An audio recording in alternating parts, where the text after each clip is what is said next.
A day in my life, as a baing naahat pagkalalaki nga murag laki pero naay taler for today's video day.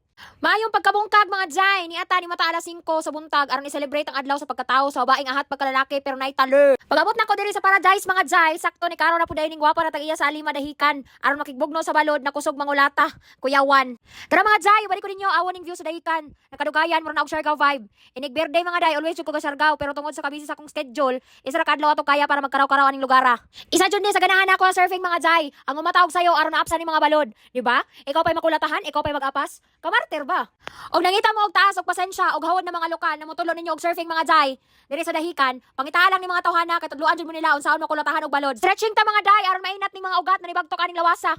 Di pwede malimtan kay maura ba ning nakasami atong gadula pa tawag plato ni kumbati sa field na may pag-inat sa lawas, kuya fan, injury ang labas. So way pagdugay mga jay, sugan nato na atong kabuang karong adlaw na puro kulatang nahitabo, way rides. Lisod nang niagi og pagkapilay ang mga kasuway ba, kaya buang ka og regain og strength pati balance. Mayari ang plato ginakan-an, sige jud dulaan. Awang ga ba di magsaba, frisbee pa more. Labani di raet, ayaw sig kahulog kay dili ta mangundang aning atong kabuang, dili ta makatuon og tarong, galasgaw bataa. Pero salamat jud ani akong chill og taas sa pasensya tigtudlo no. Kay kadugayan gikapoy na jud og nitawag na og time out kay naluoy na day. Nabunog na ko patay mga bato mangulata naman. Pagkaway ayo bataa, may paog naligo ra kag dagat kay mura na tawag giango-ango aning trabahoa. Mailan jud nimo jay na time out na. Nya pati si tatay na nang isda gikapoy na og bogsay. Awan ni mga isda sa bato na hastang labasa oh. Pero di jud pwede day na wala ka ta aning dahikan na dili mo agi og alima para makapalit aning beer sa mga kapre. Sikat kayo ning beer sa Siargao day na permi sold out.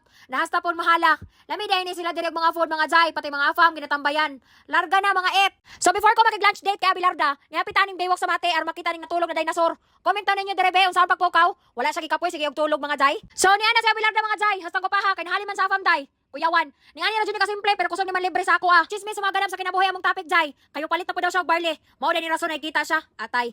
Wala ko naglogdog barley jay. Salamat tay sa libre sa imong banabel sa sugar daddy. Nani matara aron makigret. Musta ang Golden Gate at the Rivers dihang dapita jong. Bisapot ko Abilarda. Kay bis naglikay kog storya sa imong bana giduol jud. Nos bleeding jud labas ani ronday. Naglaba jud ako ulo mga jay pag uli. Na drain sa English ay hang banabels. And that ends my day mga charotera. Kay kud kayod na punta. Back to reality na pud ang drama kay nawala lang ko isa ka adlaw. Nakaron na pud ako mga members tungod aning produkto ha. Kalami iparok. Charotera jud. Bye.